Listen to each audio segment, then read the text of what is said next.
আসসালামু আলাইকুম। আজ ২৪ ডিসেম্বর ২০২৫ বুধবার। শুরু করছি চেঞ্জ টিভি প্রতিদিনের গল্প অনুষ্ঠান।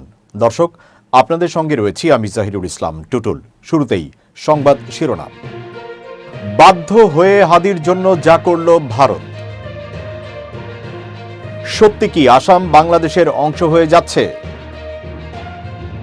বিএনপির বিরুদ্ধে ভয়াবহ অভিযোগ আনল ভারতীয় পত্রিকা। এবার বিস্তারিত। ইনকিলাব মঞ্চের মুখপাত্র ও জুলাই যোদ্ধা শহীদ ওসমান হাদি হত্যাকাণ্ডের পুঙ্খানুপুঙ্খ ও বিস্তারিত তদন্তের আহ্বান জানিয়েছে ভারত। বার্তা সংস্থা পিটিআই জানিয়েছে ২৪ ডিসেম্বর বাংলাদেশের হাই কমিশনার রিয়াজ হামিদুল্লাহকে তলব করে ভারতের পররাষ্ট্র মন্ত্রণালয়। এ সময় হত্যাকাণ্ডের তদন্ত নিয়ে ভারতের উদ্বেগ জানানো হয়। পিটিআই সংশ্লিষ্ট সূত্রের বরাতে জানিয়েছে, শহীদ ওসমান হাদি হত্যার ঘটনায় ভারতের সংশ্লিষ্টতা রয়েছে এমন অভিযোগ ওঠায় বিষয়টি নিয়ে বিস্তারিত ও নিরপেক্ষ তদন্ত করতে বাংলাদেশ সরকারকে আহ্বান জানিয়েছে নয়াদিল্লি। নিষিদ্ধ ছাত্রলীগের সন্ত্রাসীদের গুলিতে শহীদ ওসমান হাদি নিহত হওয়ার পর ঢাকায় ভারতীয় দূতাবাসের সামনে বিক্ষোভ কর্মসূচির ডাক দেওয়া হয়েছিল। তার মৃত্যুর পর বাংলাদেশে ভারত বিরোধী মনোভাব বৃদ্ধি পেয়েছে বলেও প্রতিবেদনে উল্লেখ করেছে পিটিআই। এর আগে মঙ্গলবার ঢাকায় নিযুক্ত ভারতীয় হাই কমিশনার প্রণয় ভার্মাকে তলব করে পররাষ্ট্র মন্ত্রণালয়। এ সময় পররাষ্ট্র সচিব নয়াদিল্লি ও শিলিগুড়িতে বাংলাদেশের কূটনৈতিক স্থাপনায় হামলা ও ভাঙচুরের ঘটনায় গভীর উদ্বেগ প্রকাশ করেন। একই সঙ্গে ভারতে অবস্থানরত বাংলাদেশি কূটনীতিকদের নিরাপত্তা নিশ্চিত করার বিষয়টি গুরুত্বের সঙ্গে তুলে ধরা হয়। এর আগেও ১৪ ডিসেম্বর প্রণয় ভার্মাকে পররাষ্ট্র মন্ত্রণালয়ে তলব করা হয়েছিল। সে সময় ভারতে অবস্থানরত ক্ষমতাচ্যুত প্রধানমন্ত্রী শেখ হাসিনার অব্যাহত উস্কানিমূলক বক্তব্য নিয়ে সরকারের উদ্বেগ জানানো হয়। পাশাপাশি ইনকিলাব মঞ্চের আহ্বায়ক শরীফ ওসমান হাদির উপর হামলার সঙ্গে জড়িতদের ভারতে পালিয়ে যাওয়ার সম্ভাবনা ঠেকাতে ভারতের সহযোগিতা কামনা করা হয়। এর পরিপ্রেক্ষিতে ১৭ ডিসেম্বর নয়াদিল্লিতে নিযুক্ত বাংলাদেশের হাই কমিশনার রিয়াজ হামিদুল্লাহকে ভারতের পররাষ্ট্র মন্ত্রণালয়ে তলব করে ভারত। সপ্তাহ না যেতেই বুধবার তাকে আবারও তলব করা হলো। ভারতের উত্তর পূর্বাঞ্চলীয় রাজ্য আসামে বাংলাদেশি বংশোদ্ভূত মানুষের সংখ্যা বাড়তে থাকলে রাজ্যটির ভবিষ্যৎ নিয়ে শঙ্কা প্রকাশ করেছেন মুখ্যমন্ত্রী হিমন্ত বিশ্ব শর্মা। তার দাবি, জনসংখ্যার এই প্রবণতা অব্যাহত থাকলে আসাম একসময় স্বয়ংক্রিয়ভাবেই বাংলাদেশের অংশ হয়ে যেতে পারে। তার এই দাবি নতুন করে সীমান্ত ও অভিবাসন বিতর্ক উস্কে দিয়েছে। মুখ্যমন্ত্রী হিমন্ত বিশ্ব শর্মা দাবি করেছেন, রাজ্যটিতে বাংলাদেশি বংশোদ্ভূত মানুষের সংখ্যা যদি আর ১০% বাড়ে তাহলে আসাম স্বয়ংক্রিয়ভাবে বাংলাদেশে অন্তর্ভুক্ত হয়ে যাবে। মঙ্গলবার একটি সরকারি অনুষ্ঠানের পর সাংবাদিকদের সঙ্গে কথা বলতে গিয়ে তিনি বলেন, গত ৫ বছর ধরেই তিনি এই বিষয়টি নিয়ে সতর্ক করে আসছেন।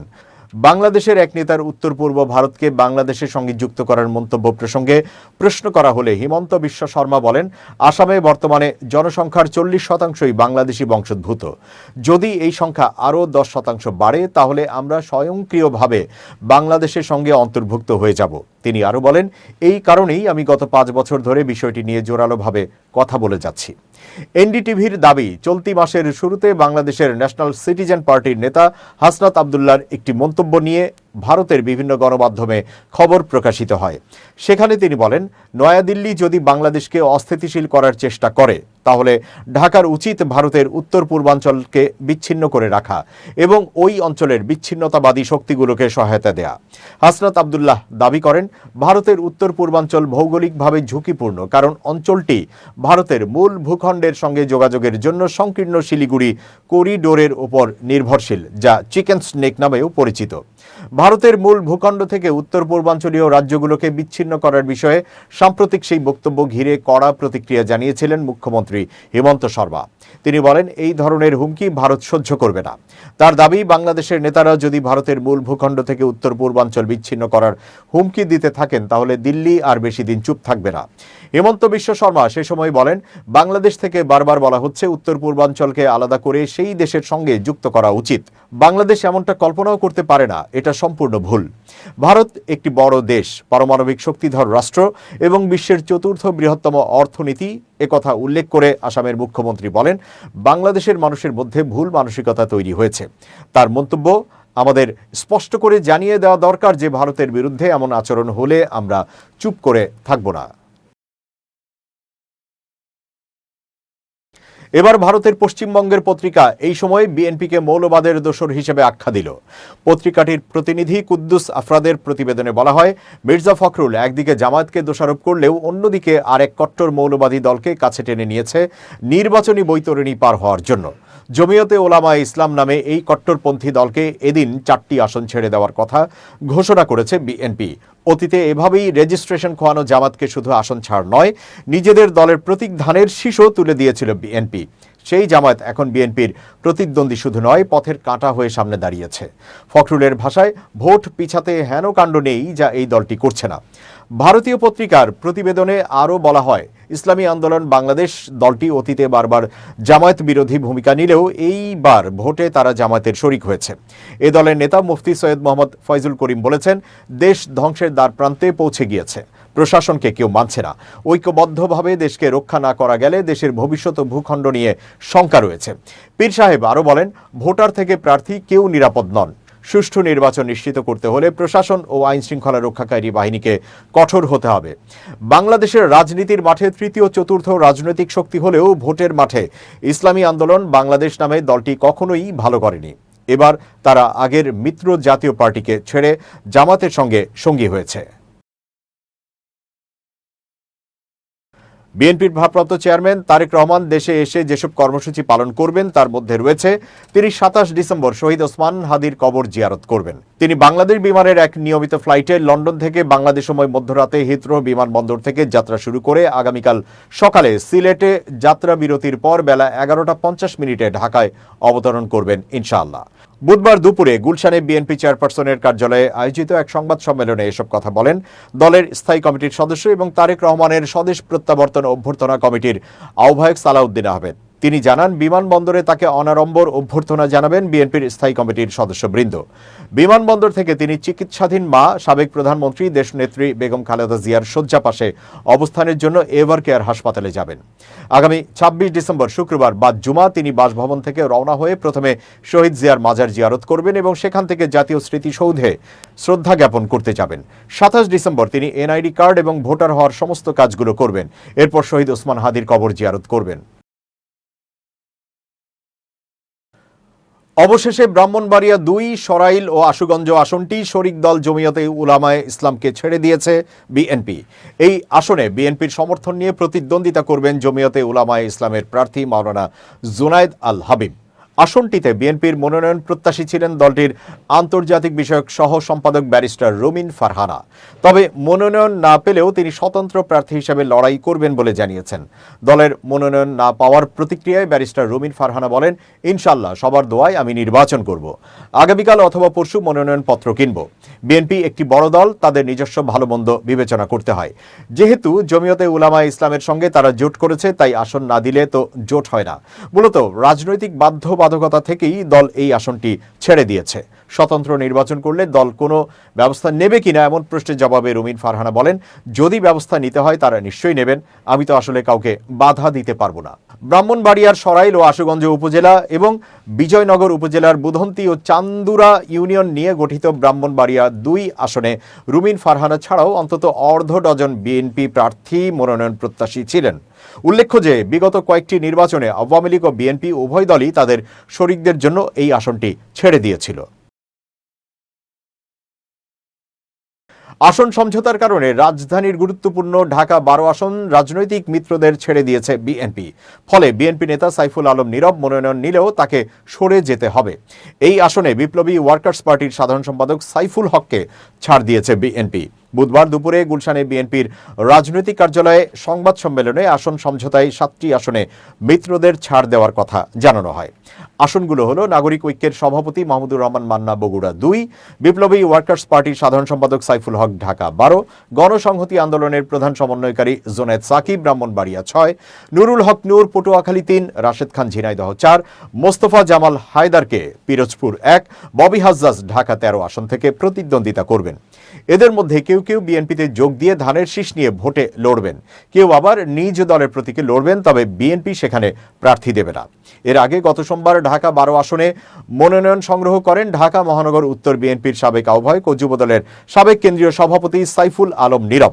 এতদিন এলাকায় প্রচারণাও চালিয়েছেন তিনি। মনোনয়নপত্র সংগ্রহ শেষে সাইফুল আলম নীরব বলেন, মনোনয়নপত্র সংগ্রহ করেছি। বিএনপির ভারপ্রাপ্ত চেয়ারম্যান তারেক রহমান দেশে ফেরার পর মনোনয়ন জমা দেব। তিনি বলেন, প্রতিদিন সকাল থেকে রাত পর্যন্ত গণসংযোগে সময় কেটে যাচ্ছে। ধানের শীষের প্রার্থী হিসেবে ব্যাপক সাড়া পাচ্ছি। এলাকার সাধারণ মানুষ তাদের সমস্যা তুলে ধরছেন, সেগুলো নোট করে রাখা হচ্ছে। আমি জয়ী হলে সেগুলো পর্যায়ক্রমে বাস্তবায়ন করব ইনশাআল্লাহ। জানা গেছে সাইফুল হক ঢাকা ৮ আসন থেকে নির্বাচনের চেষ্টা করছিলেন। এলাকায় প্রচারণাও চালিয়েছেন। তবে এই আসনে বিএনপির স্থায়ী কমিটির সদস্য মির্জা আব্বাস প্রার্থী হওয়ায় সাইফুল হক ঢাকা 12-তে নির্বাচনের আগ্রহ দেখান। বিএনপি শেষ পর্যন্ত সেই আসনেই তাকে ছাড় দিল। এই আসনে জামাতের প্রার্থী সাইফুল আলম খান মিলন। এবার খুব জরুরি 1 মিনিট জানাচ্ছেন ইউনেস্কো ক্লাব পুরস্কার বিজয়ী সাংবাদিক আমিরুল মোমিনিন মানিক। খুব জরুরি 1 মিনিটে প্রত্যেককে আমন্ত্রণ। প্রিয় বন্ধুরা, জীবনের দুটি গুরুত্বপূর্ণ বিষয় হচ্ছে, প্রথমত নিজের আত্মসম্মান ধরে রাখুন, দ্বিতীয়ত নিজেকে ছোট ভাবুন। প্রিয় বন্ধুরা, অনেক সময় আমরা নিজেকে নিজের অবস্থানে এমনভাবে দাঁড় করাই যে মানসিকভাবে জটিলতার মধ্যে পড়ে যাই। কিন্তু আপনি যদি মনে করেন যে না, আমি একজন সাধারণ মানুষ, স্বাভাবিক কাজকর্ম পরিচালনা করতে আমার কোনো সমস্যা নেই, তাহলে এই জটিলতার মধ্যে পড়বেন না। যখনই আপনি নিজেকে মনে করবেন অনেক কিছু, বড় হয়ে গেছেন, বিশাল ব্যক্তিত্ব, তখন নানা কিছু করতে গিয়ে আপনার মধ্যে একটা দ্বিধার পর্দা তৈরি হবে। সুতরাং আসুন নিজেকে আমরা ছোট ভেবে জীবনকে স্বাভাবিক রাখি। দ্বিতীয় বিষয় হচ্ছে আত্মসম্মান বজায় রাখা। হ্যাঁ, এই পৃথিবীর অনেক কাজ আছে যেগুলোতে আপনার আত্মসম্মান ক্ষুণ্ণ হতে পারে। যেমন কাউকে অনুরোধের নামে বিরক্ত করা, বারবার ধর্ণা দেয়া, এতে আত্মসম্মান ক্ষুণ্ণ হতে পারে। এতে আপনি হয়তো ভাবতে পারেন যে আপনার কাজটি হয়ে যাবে বারবার অনুরোধের কারণে, কিন্তু না। আপনি যদি আপনার আত্মসম্মানকে বজায় রেখে আপনি আপনার বক্তব্য উপস্থাপন করেন, তাহলে ওই বারবার অনুরোধের চেয়ে বরং এটা অত্যন্ত গুরুত্বপূর্ণ, দামি এবং কার্যকর হতে পারে। সবাই ভালো থাকবেন, শুভেচ্ছা নিরন্তর। দর্শক, এবার দেশের বাইরের খবর। পারমাণবিক কর্মসূচি নিয়ে আলোচনা পুনরায় শুরুর শর্তে জাতিসংঘ নিরাপত্তা পরিষদে যুক্তরাষ্ট্র ও ইরানের মধ্যে তীব্র বাকযুদ্ধ হয়েছে। যুক্তরাষ্ট্র সরাসরি আলোচনায় প্রস্তুতির কথা জানালেও ইরান ওয়াশিংটনের শর্ত প্রত্যাখ্যান করে স্পষ্ট করেছে, কোনো চাপ ও ভীতি প্রদর্শনের কাছে তারা নত হবে না। নিরাপত্তা পরিষদের বৈঠকে যুক্তরাষ্ট্র জানায়, তেহরান যদি সরাসরি ও অর্থবহ আলোচনায় প্রস্তুত থাকে তবে তারা আনুষ্ঠানিক আলোচনায় বসতে রাজি। তবে মার্কিন প্রেসিডেন্ট ডোনাল্ড ট্রাম্পের মধ্যপ্রাচ্য বিষয়ক দূত মর্গান অর্টাগাস বলেন, যে কোনো চুক্তির ক্ষেত্রে যুক্তরাষ্ট্রের কিছু স্পষ্ট প্রত্যাশা রয়েছে। তার ভাষায় সবচেয়ে গুরুত্বপূর্ণ হলো, ইরানের ভেতরে কোনো ইউরেনিয়াম সমৃদ্ধকরণ চলবে না। এটি আমাদের নীতিগত অবস্থান। অন্যদিকে ইরানের জাতিসংঘ রাষ্ট্রদূত আমির সাইদ ইরাভানি যুক্তরাষ্ট্রের শূন্য সমৃদ্ধকরণ নীতিকে অন্যায্য ও আন্তর্জাতিক আইনের পরিপন্থী বলে আখ্যা দেন। তিনি বলেন, ন্যায্য ও অর্থবহ যে কোনো আলোচনাকে আমরা স্বাগত জানাই, কিন্তু শূন্য সমৃদ্ধকরণের উপর জোর দেওয়া এনপিটি বা নন প্রলিফারেশন ট্রিটি এর সদস্য হিসেবে আমাদের অধিকার বিরোধী। এর অর্থ হলো তারা ন্যায্য আলোচনা চায় না। ইরাভানি আরও বলেন, যুক্তরাষ্ট্র ইরানের উপর পূর্ব নির্ধারিত শর্ত চাপিয়ে দিতে চায়। ইরান কোনো চাপ ও ভয় ভীতির কাছে মাথা নত করবে না। এর আগে গত জুনে ইরান ও ইসরায়েলের মধ্যে 12 দিনের যুদ্ধের প্রেক্ষাপটে পারমাণবিক আলোচনা থমকে যায়। ওই সংঘাতে যুক্তরাষ্ট্র জড়িয়ে পড়ে এবং ইরানের পারমাণবিক স্থাপনায় হামলা চালায়। যুদ্ধের আগে ইরান ও যুক্তরাষ্ট্রের মধ্যে 5 দফা পারমাণবিক আলোচনা হয়েছিল।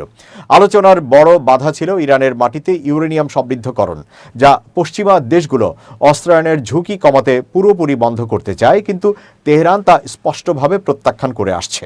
এদিকে গত সেপ্টেম্বরের শেষ দিকে জাতিসংঘ ইরানের পারমাণবিক কর্মসূচি নিয়ে পুনরায় অস্ত্র নিষেধাজ্ঞা ও অন্যান্য নিষেধাজ্ঞা কার্যকর করে।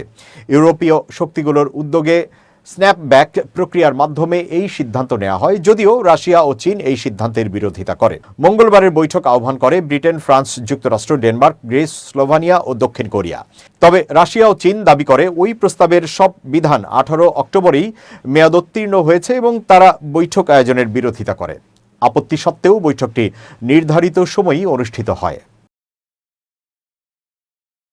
শেষ করছি চেঞ্জ টিভির প্রতিদিনের গল্প অনুষ্ঠান changetv.press। বাংলাদেশের ইউটিউব জার্নালিজমের অগ্রদূত। ভিজিট করুন এর ওয়েবসাইট www.changetv.press, youtube.com/changetvpress এবং সাবস্ক্রাইব করুন চ্যানেলটি। নিয়মিত লাইক, কমেন্ট ও শেয়ার করে আপডেট রাখুন। নিজেকে ভালো থাকুন, নিরাপদে থাকুন। শুভেচ্ছা নিরন্তর। changetv.press, এক ফোঁটা হলুদও নেই।